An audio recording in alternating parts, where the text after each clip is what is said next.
Action kontra Iran, William Jones Cup 2015. We are on a 2-game winning streak. Gusto natin dagdagan pa yan as Gary David, one of the gentlemen who will not see action today, together with Jimmy Alapag, Troy Rosario at si Aldrich Ramos. Yan ang mga ginawang reserves for this ballgame. They will be the primary cheerleaders from the bench ng Gilas Pilipinas. The first possession goes to Iran. That's Madi Kamrani. You know, aside from the pick and roll defense that Carlo mentioned, alam mo, napaka-importante rin na magawa natin is to be able to defensively try to stay in front of your primary defender because they move the ball so well and they do not stop moving. If you're able to stay in front of your man, hindi ka masyado mag-help. So maiiwasan yung mga mismatches. Well, as expected, Dom's first play of the game pa lang, diretso kay Ahmed Haddadi yung bola. Turnaround jumper for him as he misses on this end. Balik na naman ang red shirts, heading the other way. You don't want to get left behind to this Iranian team. They know how to keep a lead. Especially, you know, they can change pacing. Kaya nilang mag-set up, kaya nilang tumakbo, and they do things well. They rebound well, they pass the ball well. This is a team that's been together for quite some time. Jason Castro, 16-foot jumper. Swak yan. Also important, you know, I talked about big men to be able to hold their own. That's defensively para sa ating koponan. Pero yung mga guardia rin natin, kinakailangan pahirapan yung mga guardia ng Iran. Guys like Sahakyan and Muhammad. Inside, kakapisikalan yung mga big men at the 15-foot line. And Asi Taulava natawagan ng personal. And he's claiming na siya yung tinutulak ni Haddadi. But the call, of course, will stand. Here's that jumper a while ago. Wala kay Jason Castro. Alam naman natin, in international competition, he is referred to as Jason William, because that's the name on the passport. One of the best, well, he was adjudged the best point guard ng FIBA Asia a couple of years back nung ginawa yan sa Maynila.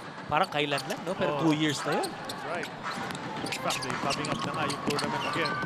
So China, outside shot from Iran. It rattles out. It's a rebound. Gabe Norwood gets it. Oh, he's gonna need some help from the other bigs to be able to get the rebound. Kaya naman nandyan din si Mark Pingris at si Gabe Norwood para makatulong to clear the boards. Castro gets it back. Looking for some space. Shot clock down to 10. Inside to Asi. Tried to go up. No go yan. Tapikan ng bola. Iran. Left touch going out. So we'll keep the ball 7 seconds to shoot. You know, we usually talk about Ahmed Haddadi, yung kanyang offensive prowess, pero yung defense na napakagaling rin ni Haddadi. Makikita mo, 7'2", limited yung kanyang jumping ability, pero kalkulado din kung kailan siya tumatalon. That's right, those long arms as well. Very difficult to shoot against. Dondon gagawa ng inbound. Have to go quite quickly here. And you can see that Ahmed Haddadi is baiting Asi Taulava to take that jumper. As he goes, that's a block. Second time that Haddadi blocks the shot of Asi Taulava. So alam natin mahihirapan si Asi Taulava to operate inside. And here they go once again. Very patient offense. Madi Kamrani, point guard supreme, flips it off the glass and in.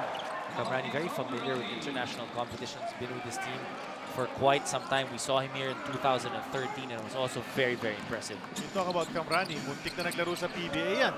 Dapat kukunin siya ng Meralco of their Asian reinforcement in the last conference of the 40th season. Pero because of some family reasons, hindi na siya pumunta. That would have been great to see him play here. There's a miss from Asi Taulava. This is really not what you want to see in the offense of Gilas Pilipinas. You don't want Asi taking, you know, so many shots. You want him to get a lot closer to the basket. You don't want him taking jumpers. Next rebound cleared by Ping. Ito na naman Pilipinas. Hirap makapasok dyan sa shaded area. Castro wanted to leave it for Taulava. Tumama sa pa. Pero makita mo gaano kalaki talaga itong si Ahmed Haddadi. Pag sumasaksak yung Jason Castro, he's looking to pass. Mahirap na eh. Unless you want to give the guy another stat dun sa block shots category. Kaya rin napaka-importante that kung sino yung binabantayan ni Haddadi is able to go to the open spot. Kasi help eh, si Ahmed Haddadi. So the guy, you know, if it's Asi, if it's Sunny Toss later on, whoever that Ahmed Haddadi is guarding, has to go to that open spot. At pag napasa ni Jason Castro, kinakailangan makashoot siya. Gotta knock that down. Tiveros the inbound once again. 12 to work with para sa Gilas. Taulava decides to take another one. Finally gets a basket. Ties the ball game up at 4. That should get his confidence going. And, you know, once he knocks down a couple more of those jumpers, mapipilitan lumabas si Hamed Haddadi. Sakyan, hands it off. Go to the corner. Kamrani open mula sa tres. Talbog pataas ang bola. Bounced a couple of times on top of the board and fell in. Charlie, you'll notice yung mga outside shots ng Iran. Open, ha? We're not able to close out on the shooters as well as we'd want to. Asi another one. That's 5 shots taken by Asi Taulava. Kaya na sinabi mo nga kanina, not the primary scoring option si Asi Taulava. But now, I'm sure naiisip niya yung sinabi mo na he wants to keep the defense of Haddadi honest to try to come out and defend it. Pero dapat within the flow of the offense. That time I felt it was a little bit early in the offense. Yung kanina, na nakashoot siya ng 15-footer, that was actually in the flow of the offense. He was open, he was moving. So the shot was on the move, a lot less pressure. Timeout is called. 6:11 to go. First quarter of action. Magbabalik kami.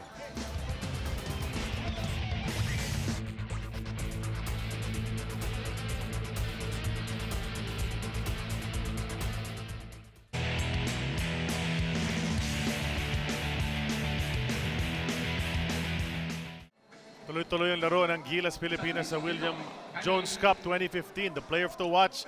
Well, there's a whole bunch of them, but these guys medyo pamilyar na rin ang mga pangalan para sa atin. Ayun, but look at these 5 guys. Ang ganda nung kanilang scoring average. 7, 8, 9 points amongst 5 guys in international competition in 40-minute ball games. Ang ganda niyan because, you know, if you look at 5 guys being able to score close to double figures, that means you're scoring about 40 to 50 points amongst 5 guys. Wala pa si Haddadi dyan. Yun na nga, sasabihin ko, di ba?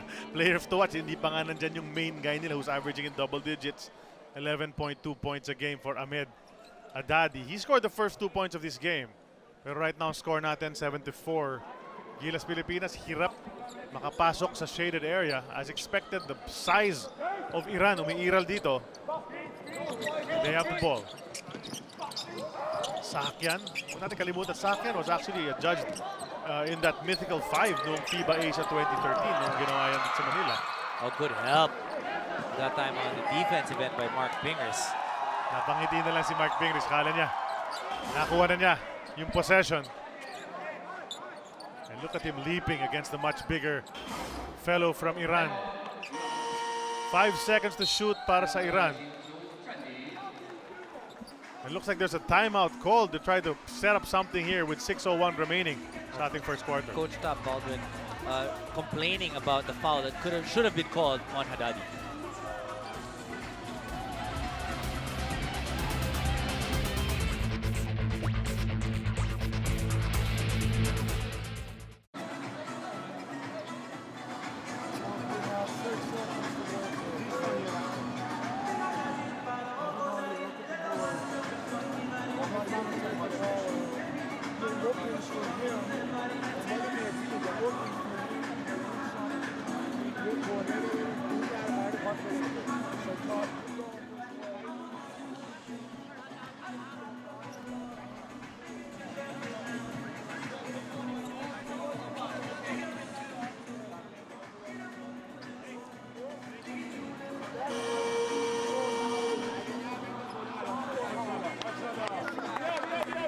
During this timeout, heated discussion between Coach Tab Baldwin at yung referee. He explained to Tab Baldwin that he thinks there should have been a foul on Iran during that loose ball play. Well, Haddadi was holding on to the arm of Sonny Thos, which basically restricts Sonny Thos to be able to put his hand in front of Hamed Haddadi. Pero yun na nga, no call ang nangyari doon. 5 seconds to shoot para sa Iran. Inbound at the baseline. They find Kamrani. Nice fake on the 3. The drive. Challenge mula kay Pingris. Good defense from Ping. And they run out of time. Yun na nga nagtataka ako, but hindi pa nagsasound yung buzzer doon on that play, and the referees do confirm it. A good team defense. Ang ganda ng tulong ni Mark Pingris, able to block that shot of Kamrani. One of the few times that we have that size advantage inside. The smaller man ang drumive para sa Iran. And Ping getting up there. He doesn't have too much of those high leaps left.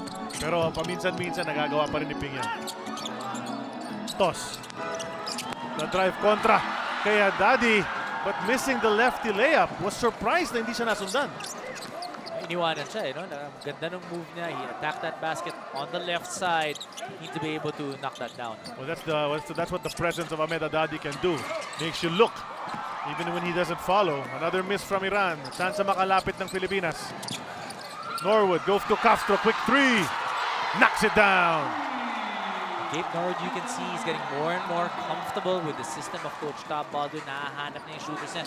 And it's good that he's actually the one bringing up the ball to rest Jason Castro a little bit from that pressure of bringing it up. And 5 points in the game para kay Castro. Ties that ball game up. There's contact away from the action, from the ball. Ganun ka-valuable itong si Gabe Norwood. Can defend bigger guys, defend smaller guys, can bring up that basketball. In yesterday's game against Japan, 3 points ang na-shoot itong si Gabe Norwood. That's right. So, you know, just a complete all-around player. Good offensive performance mula sa kanya. Some substitutions. Pumasok na si Sanzade, who has played very well. That's a bad pass going in mula kay Davari. Turnover yan para sa Iran as Coach Barman tells his guys to settle down and relax. Used to be the German national coach. That's right. Sanitov naghanap ng papasahan. Castro going to the right, takes another three. He knocks it down. Quick move by Jason Castro. Once he got open, did not hesitate. Knocked down that three. First lead para sa Pilipinas.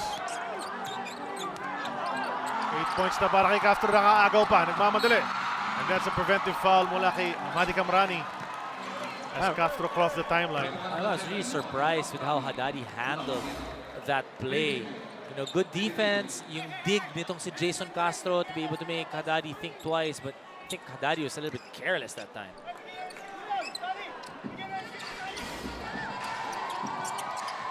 Ito Pilipinas, 4:24 natitira, first quarter of action. They go to Ping. To Sanitos. Makikita mo si Haddadi, alam na si Santos has a better jump shot than Asi Taulava.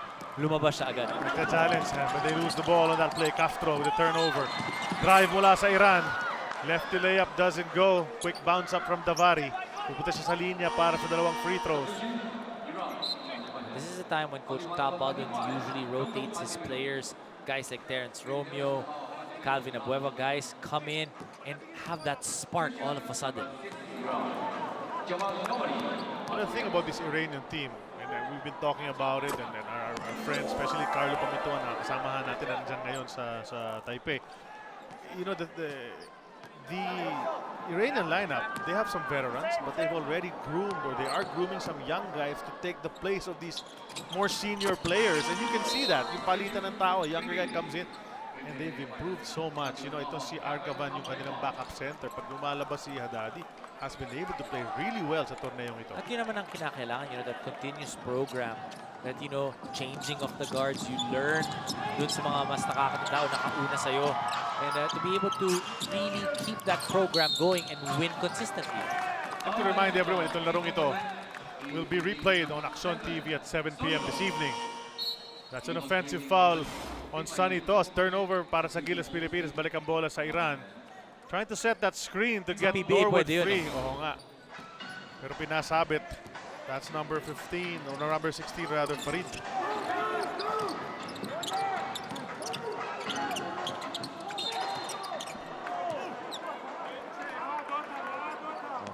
We're getting into a lot of fouls once again here in the first quarter. Yun na nga, sunod-sunod nga tawag. And of course, you know, our players not liking it. But that's the way the referees have been calling things dito sa Jones Cup. Calvin Abueva ang tinawagan ng foul dun sa play na yon. Let's see, you know, every time Abueva has come into the ball games ng Gilas Pilipinas, he has made an impact immediately. So, game changer. Yun na nga. Itong si Calvin Abueva, and definitely very positive yung kanyang effect on this Gilas team. 1 out of 2 from the line para kay Cham Mohammad. Some backcourt pressure being employed by Yaksali.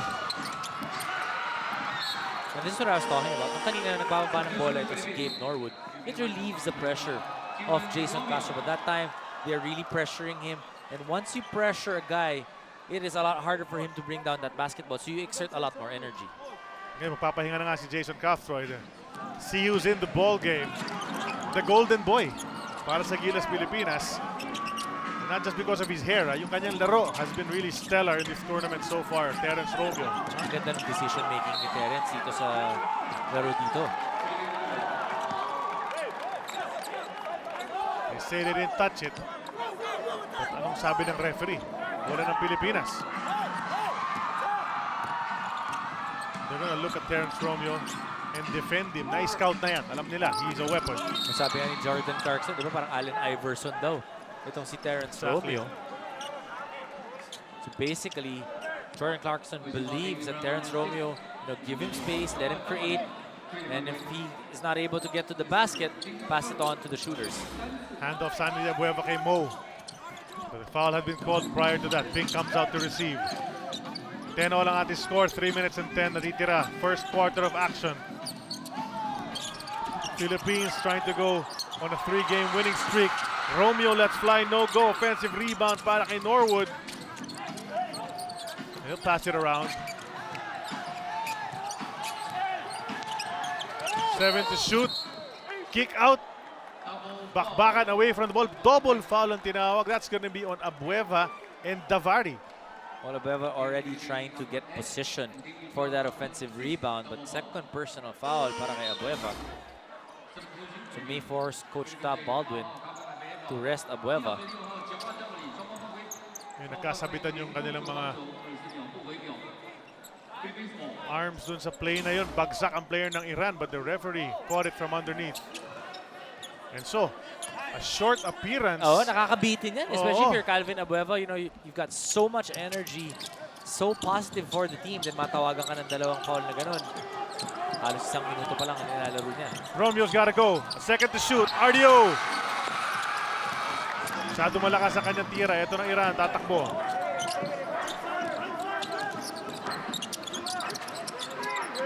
Davari. Lefty 3. Can't find the mark. Leaping battle between Norwood and the Iranian player on that play. Terence Romeo going to work. Kick out kay RDO. Back to Romeo. Can't seem to get a shot off. Down to 7 seconds para sa Gilas Pilipinas. Didiskarte si Norwood. The pull-up J knocks it down. Great patience being shown by Gilas Pilipinas there. No forced shots.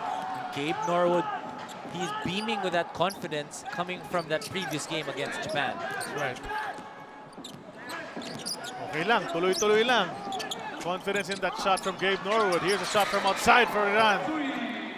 Finding the mark from the three-point area, Aslani. Banggaan sa backcourt. Mo comes into the picture and attacks. It's blocked away. Here's the drive and contact. RDO matatawagan ng personal. Makikita mo yung anticipation ni Rani Dante Ocampo doon. Alam niya na magsa-sidestep eh. So pumunta na siya doon sa lugar, matawagan siya ng foul, okay lang, napigilan niya yung fast break opportunity ng Iran. A good timing from Hazanzadeh. It's a big fellow as well. It's about 6'8". Can leap. Nakita natin, nagdadunk yan. Pag binigyan ng bola yan in the shaded area, he goes for the jam. Much like Moala Tautua. But then, reinserted into the lineup, the big man, Ahmed Adadi.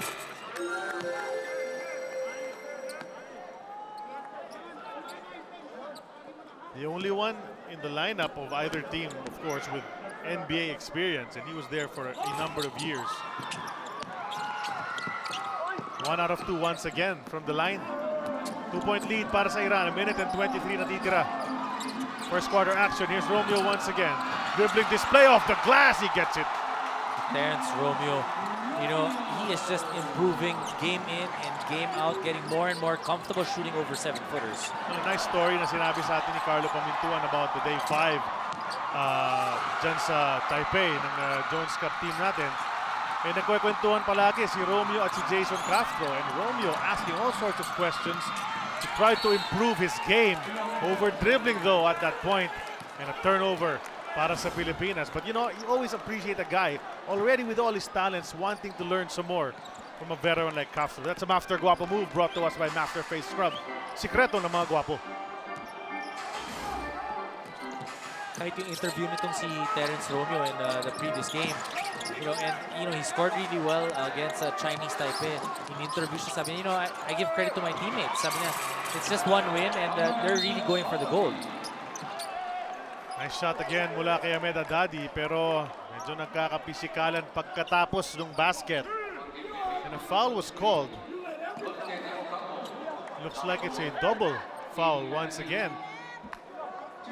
Hasanzadeh for Iran and RDO, or si RDO lang ang tinawag. RDO lang ang tinawagan ng personal on that after the basket actually already. Hasanzadeh at the line para sa dalawa.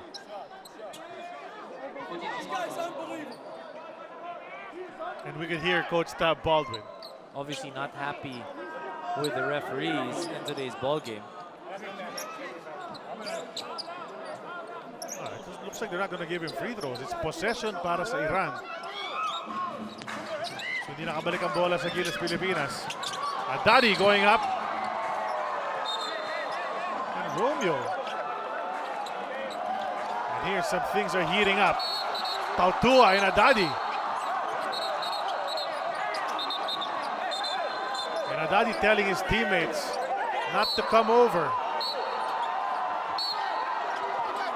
And you like this. You like how they will stand their ground, they will defend their ground, but at the same time, meron din yung mga pacifiers. You look at Mark Pingris, understands that the game is just highly emotional as of the moment. That's right. At saka, well, gusto mo rin makita nga the bigs protecting the little guys. Makita mo si Ahmed Haddadi, di ba? Sasabi niya, doon lang kayo. And that was all ball. All ball. Yeah, that was all ball.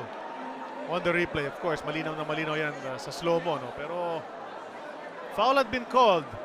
And pula ka ng konti. Sinasabi ni RDO, tinulak siya nung isang player, and Tautua getting upset. And makita mo si Gabe Norwood really pushing away, taking Tautua away from the Iranians to be able to make sure na hindi na mag-escalate to. And one thing about Haddadi, through the years, nakikita natin yan in all sorts of competitions. Big as he is, he's not one of those guys who bullies, except inside the paint, trying to get the basket. Pero he's a clean player. Exactly. Tsaka hindi mainit ang ulo. Usually, ang nangyayari kasi kay Haddadi, when you're 7 feet, ang laki mong target eh. So ikaw talaga ahampasin, lalo na kung kasing galing mo si Haddadi. Madami ka talagang mararamdaman na fouls because you will be playing more than likely against smaller players. They're still trying to sort out anong ba tawag ng referee rito after that action. Non-basketball action. Doms. 28.7 seconds remaining. First quarter of action. 2-point lead lang para sa Iran. And you also have to remind, Calvin Abueva has been able to check his emotions for the most part. And Mo, kailangan ng Pilipinas. Yung mga frontliners na yan. And the good thing about Gilas is they've stood their ground and wala naman swinging eh. Diba? Tulak-tulak lang. So they're still in control, basically still in check. Nobody going crazy. The ball has been on this side of the court for quite some time, Doms. Di nakakabalik ang bola sa Gilas. Time to refocus. I'm sure yan nasasabihin ni Coach Tab Baldwin. Split from the line once again. 5 points, 4 boards, 2 blocks para kay Haddadi. Canuelas Rosser nandiyan na rin para sa Gilas Pilipinas.